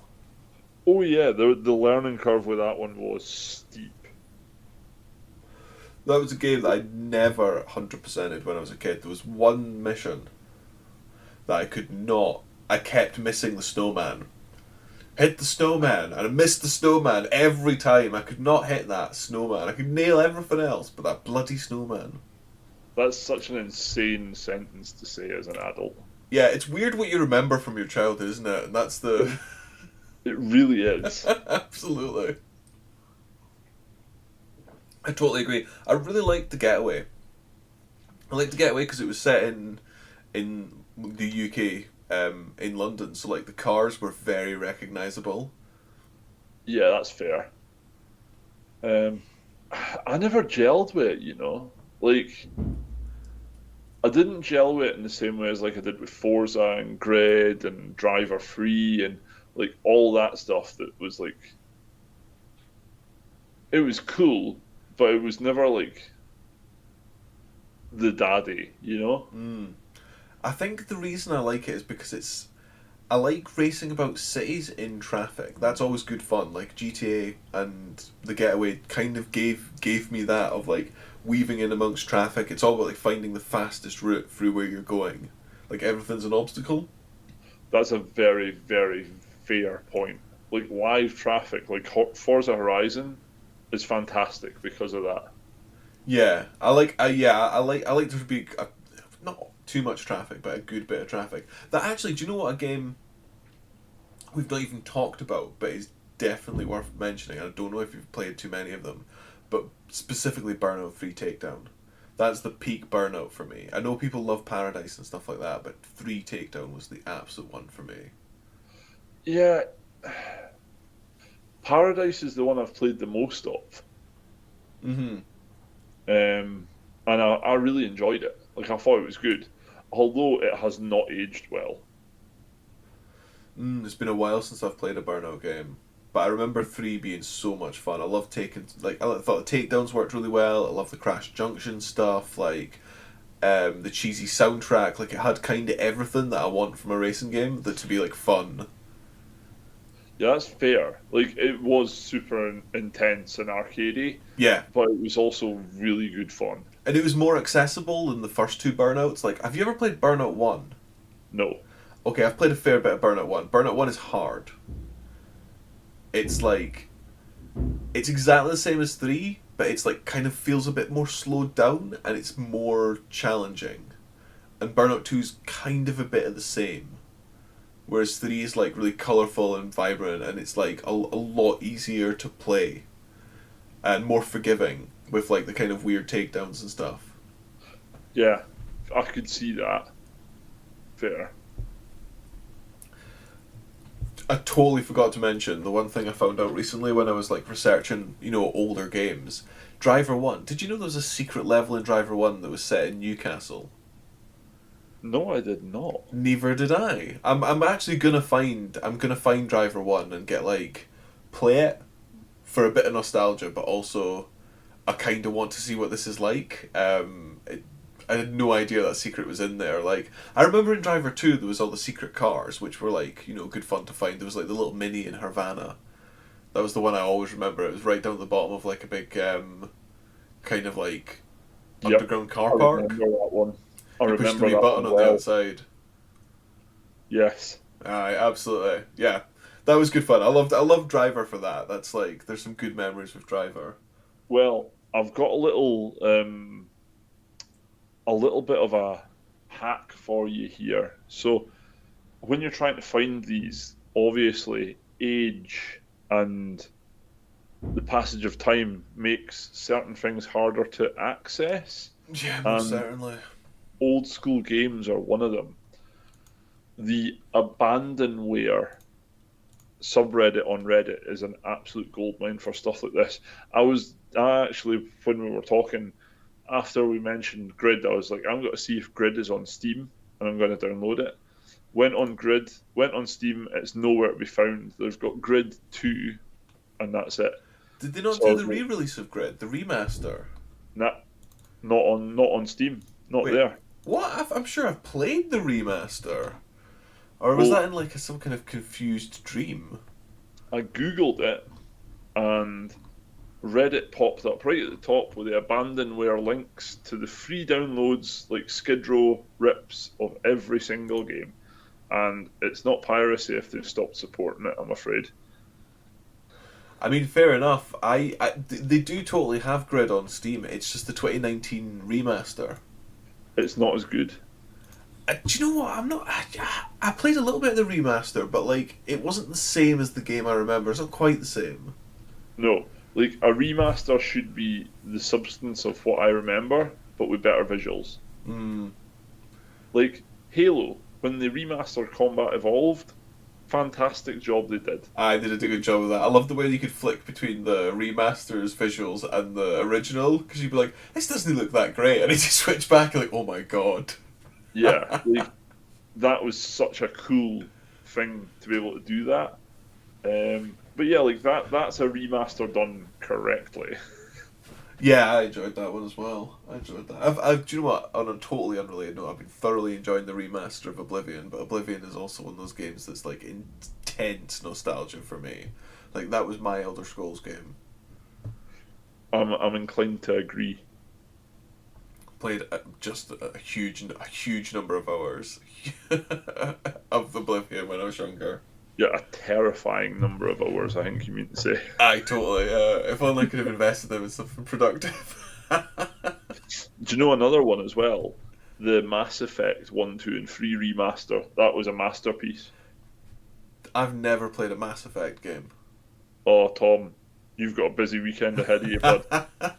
Fucking Need for Speed the Run and Mass Effect 1, 2, and 3. In fact, if you could do 1, 2, and 3 in a weekend, I'd be very surprised. Yeah, I might not do those things. But you need to give them a go, man. Honestly, it's like a space opera, an interactive space opera. It's fantastic. Yeah, honestly, I bet I'd really enjoy it. It's just they just kind of pass me by, and sometimes when stuff passes you by, you never find the time to go back. Yeah, fair enough, man. Do you know what? Right, just one thing while I remember. Do you remember in Grid? Do you remember the micro Le Mans race you had to do at the end of a season? Yes, I do. I can't remember if it was it like 20 minutes or 40 minutes or something like that, and time just moved so rapidly. Also, it was a really weird version of Le Mans. I seem to remember, like it felt like it was like the width of it was very strange in some places. Yes. The proportions of the track were off a little bit.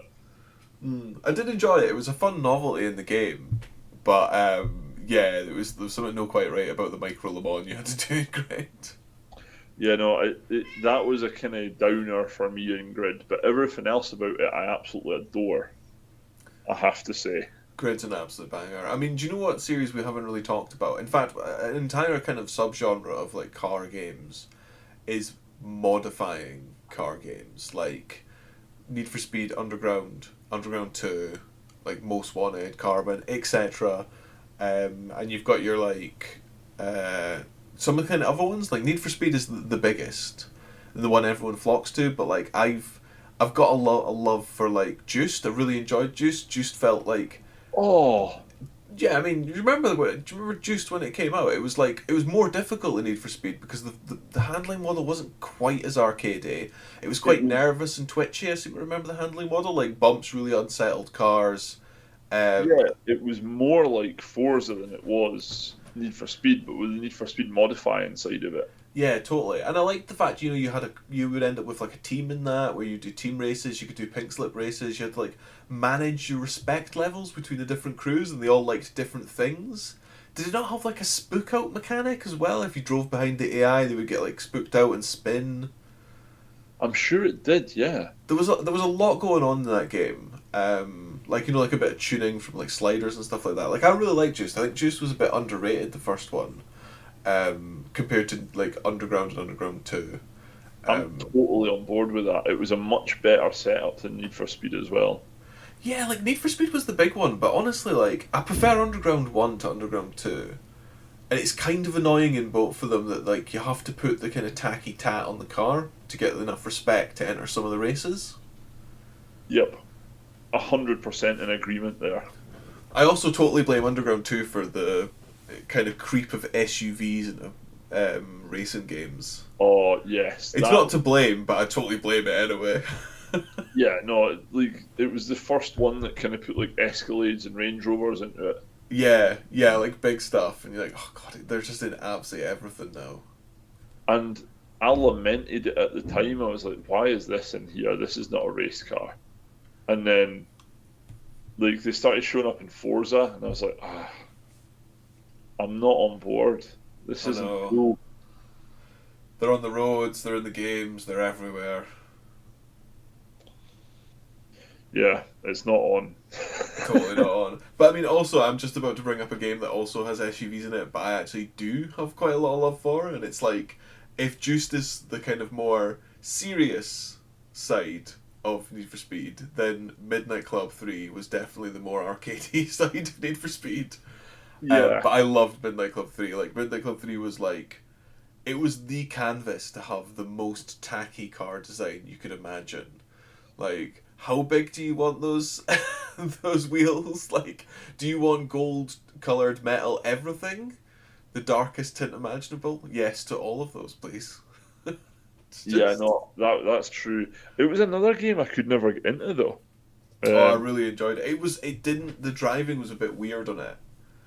well, this is what I was about to say. I could never get into the driving model of it. Like the handling was so fucking straight. It was almost like the car wasn't connected to the road. Yeah, no, absolutely. It had some really weird moments. It was super arcadey. But yeah, no, I never got into Midnight Club. Nah, it was never a game for me. It did have like a really really good selection of vehicles. Like it was for like everything from like muscle tuner, SUV, bike, like sports car, supercar. That's a pretty good selection, and you could modify them all. So I did really like that, but it's not something I'd probably play again. No, I certainly wouldn't be like trawling the internet to try and find a copy of it to play again. Totally fair enough. And then I think finally is the kind of like maybe slightly lesser known one of the kind of modified car games, and that would be Street Racing Syndicate, Oh, yes. See, which now was this is I've got conflicting opinions over this because the car selection was fantastic. The modifying in it was fantastic, but see the racing in it, the handling models were garbage. I will say that yeah, I agree. It's got such a weirdly like the cars felt so rigid and That's they it, understeered exactly. so much, and the cars would understeer excessively, and then they would snap oversteer and you'd spin out. It was a really really strange handling model. Like I actually found that game very difficult until like I learned how to be quick according to the game's rules rather than like rules that you think would apply. Yeah, I can see how that would work actually. Yeah, But I agree, I loved the modifying. and the car selection in that game. I thought that was like it had a really nice kind of a fairly small but a cool selection of cars, and you got all the different trims. Yep. So So it was like the Gran Turismo again. yeah, and it looked all right as well. I mean, it was definitely the most horny version of all of the underground, the kind of like underground esque games, I'm gonna call them, because it had Yeah. that like really weird girlfriend mechanic in it, which is like Yeah.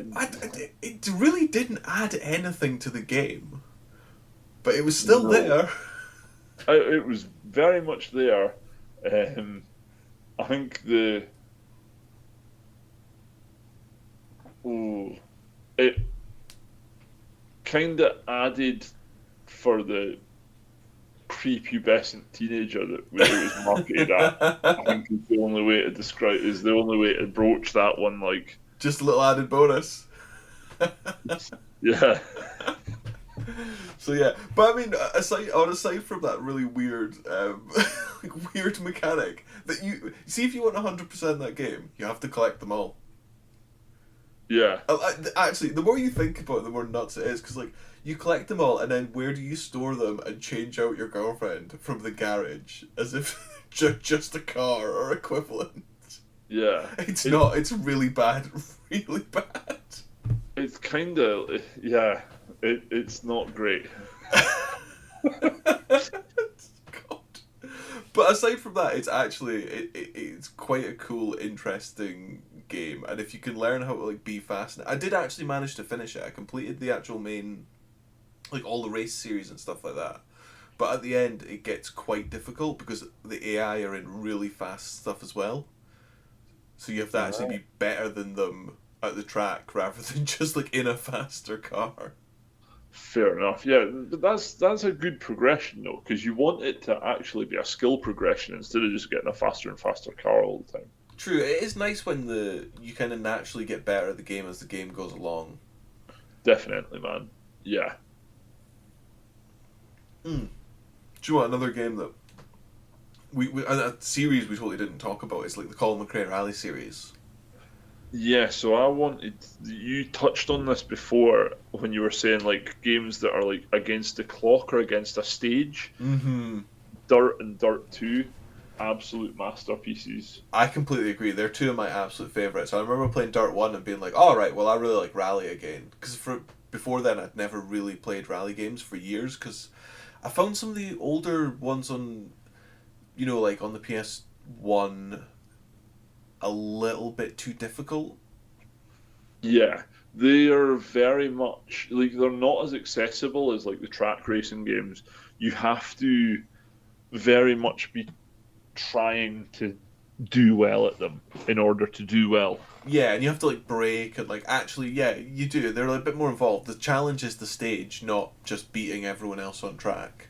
Precisely. Yeah, 100%. And that is the thing that I like about them now. Like, do you know what?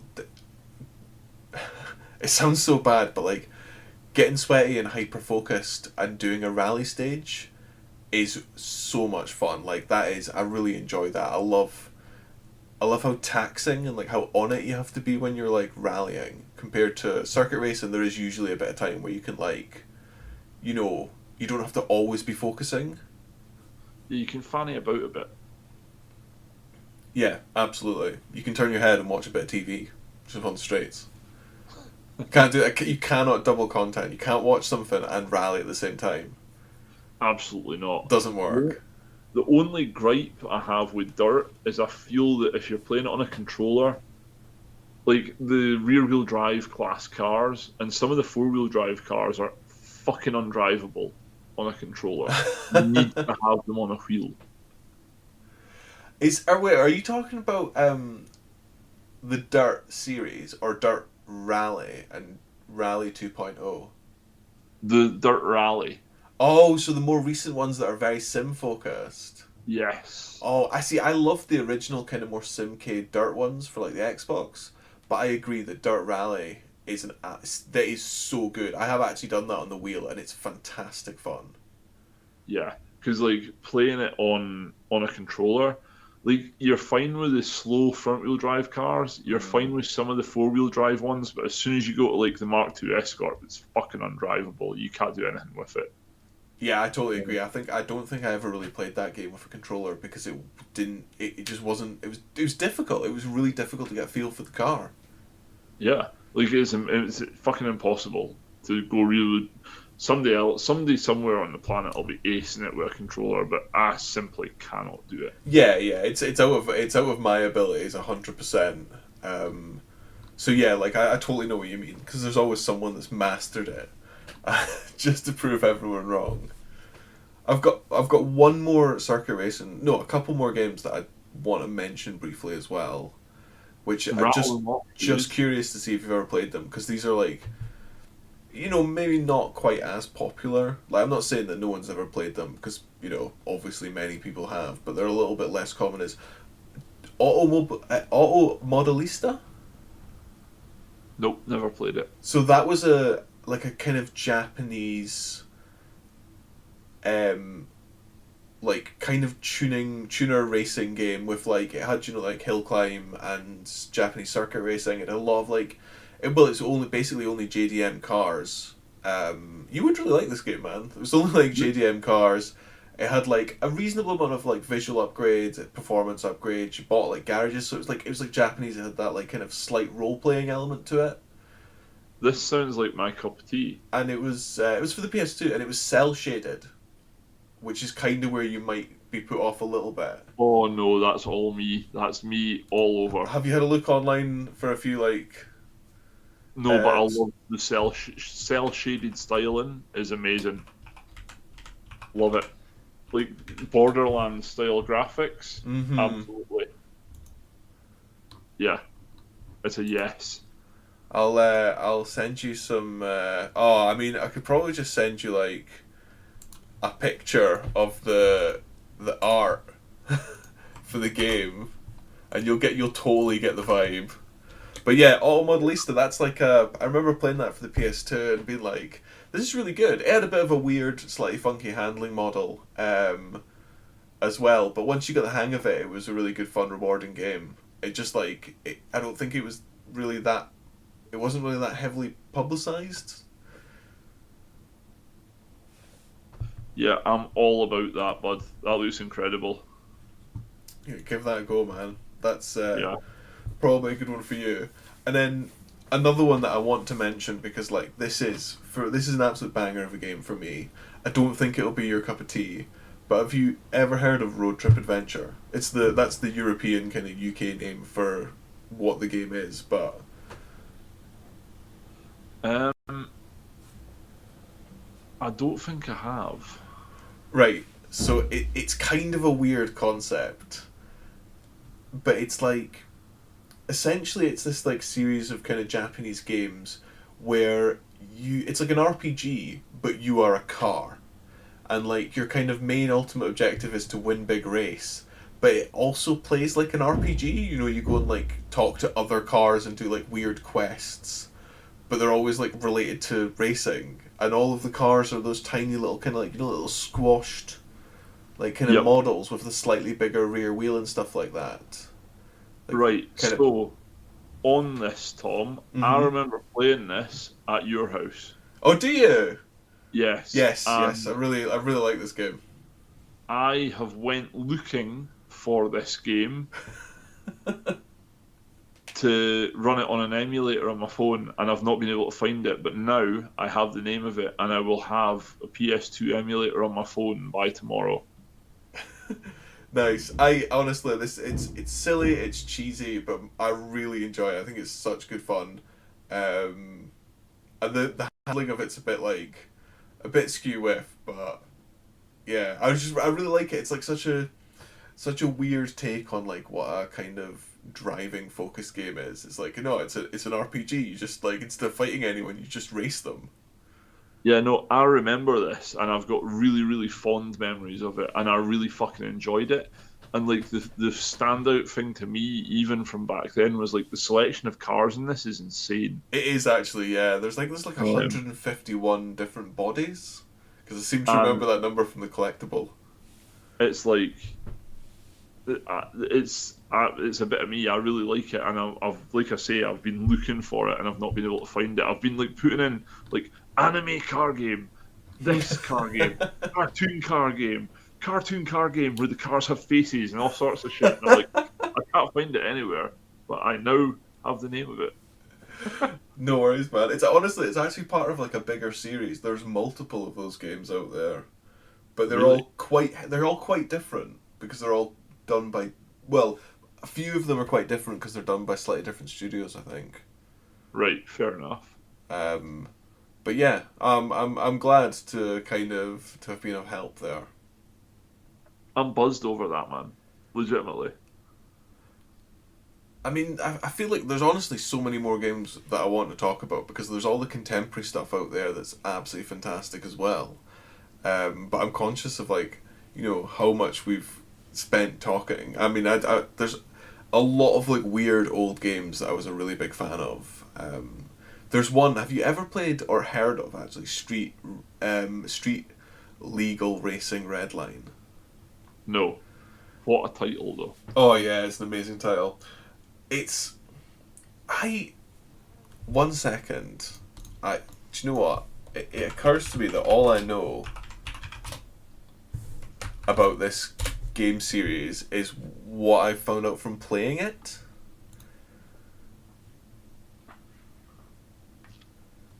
Developed by Invictus.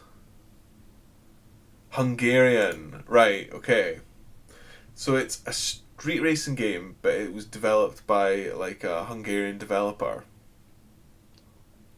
And it's like a really ambitious game that I love the idea of. The idea is like you're starting off as like a novice street racer, and you go to the used car and you buy the car, but then you can buy all the individual parts like that you want for it, so you can like buy a new bigger engine for it or like new suspension, and like you replace all those parts in the garage just by kind of clicking on them and like installing them that way. But you get like a lot of flexibility through it, and then you can go out and free roam, and then you can do like race events and win money. But there's also the police that you have to escape and evade, and then you kind of work your way up through like the rankings for getting like points from winning races, so that you can compete in like a race of champions.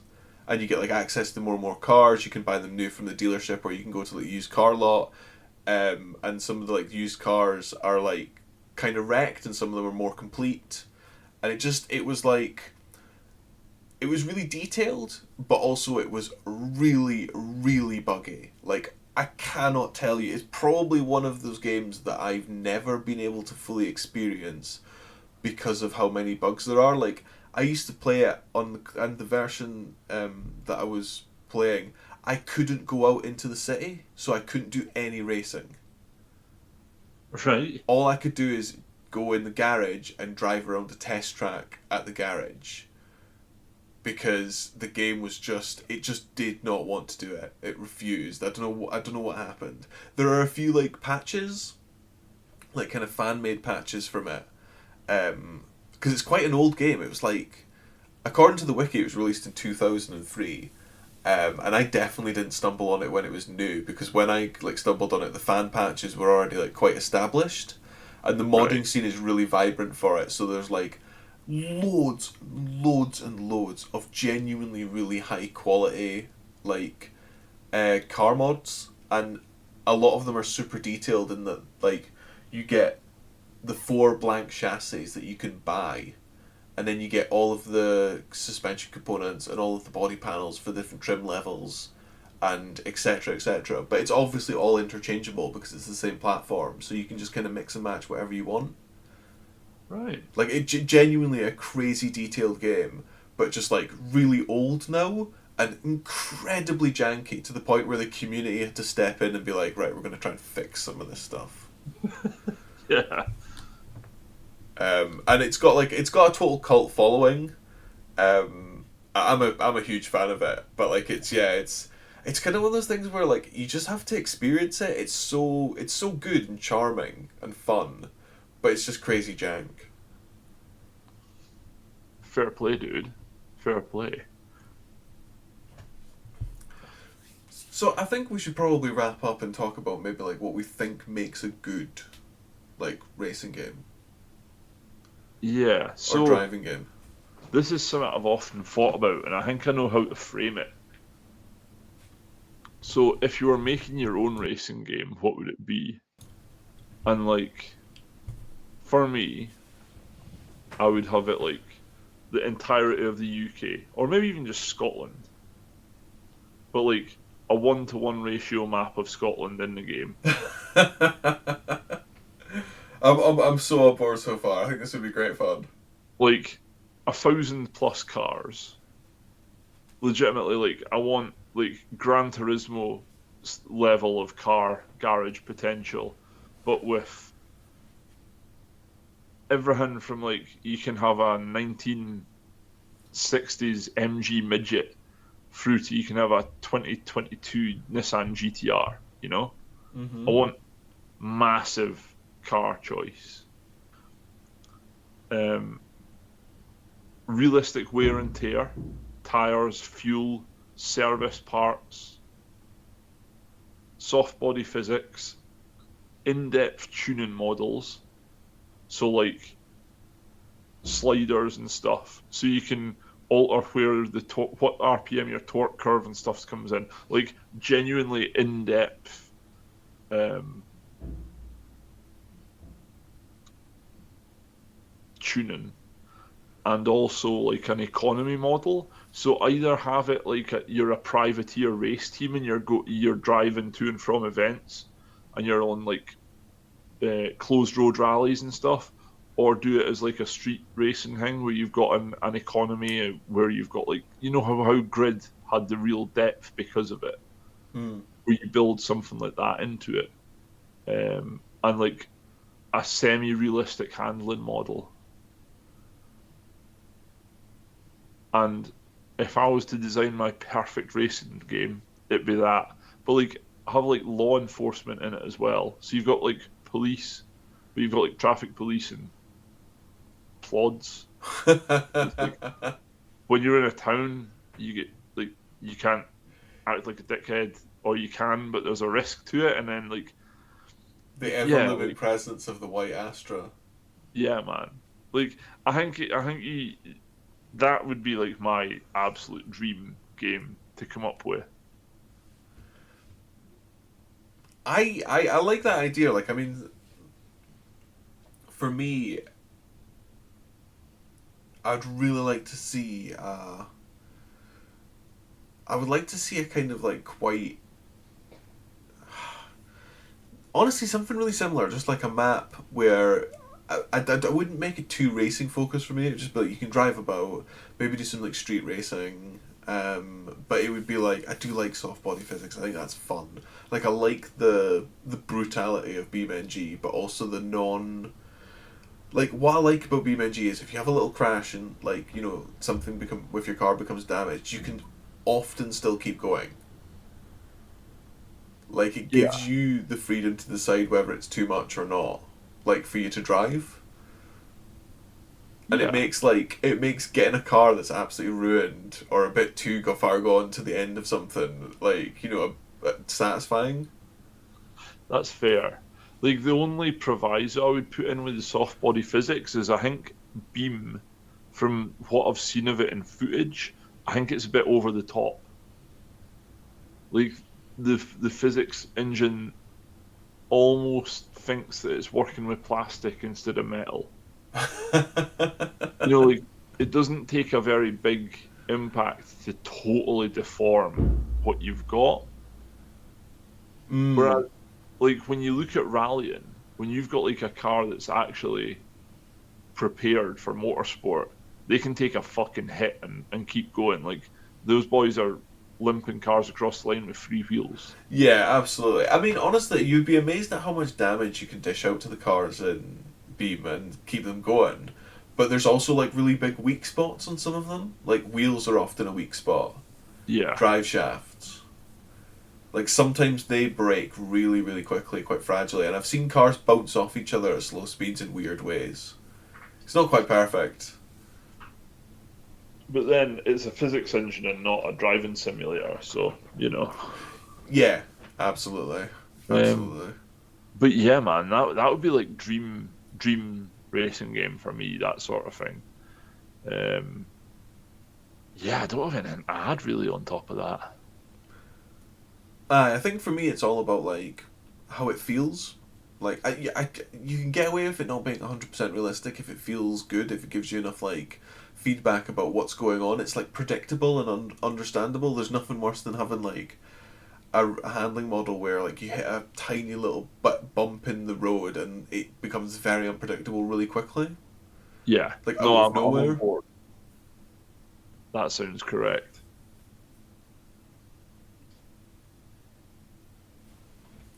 Yeah, I mean, I don't really have a conclusion for this. That was just like a bit of chat about racing, actually kind of more old nostalgic chat about racing games.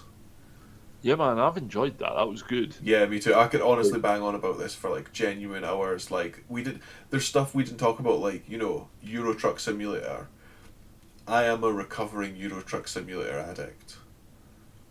Like that game got me quite hard. Like I found that like really therapeutic, and then I found it really good fun to like Euro Truck Simulator and the 1,000 horsepower engine mod are a really good combination because it's like you don't the objective is you get there as fast as possible and not totally destroying your truck or the cargo, and you don't bother with anything else, like turn the cameras off, turn the police off, you don't care, you're going flat out. And with the powerful mod engine you can go actual proper speeds like way over 100. right?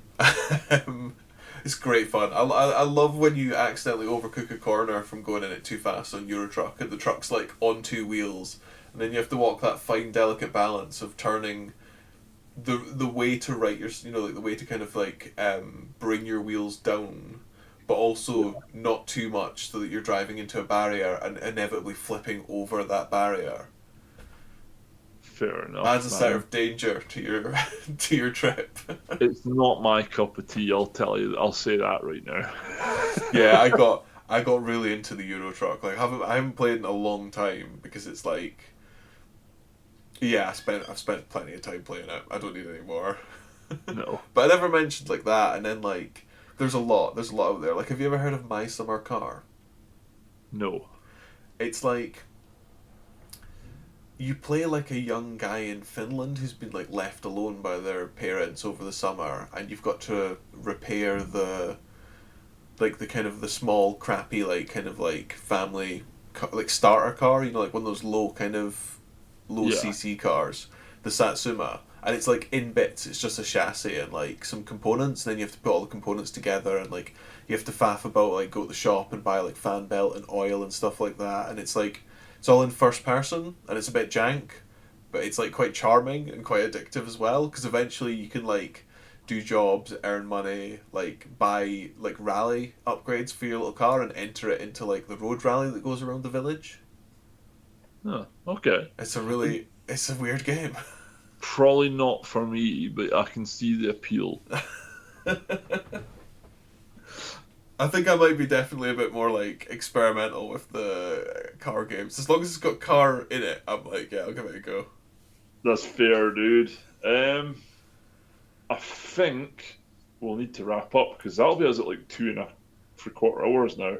Ah, yeah, totally, man. Sorry, this is 100% me. Like, right, cool.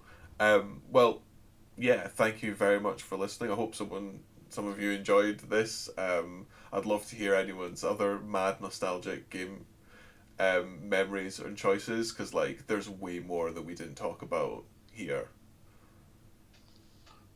Oh yeah, there's lots there. There's lots to talk about. This is a big subject. Um, but yeah, no, it's been good, man. I've enjoyed this. Yeah, me too. Me too. Right, well, I'll let you have your evening back. So thank you very much for listening. If you like what you hear, please leave us a review, like, subscribe, and until next time, bye.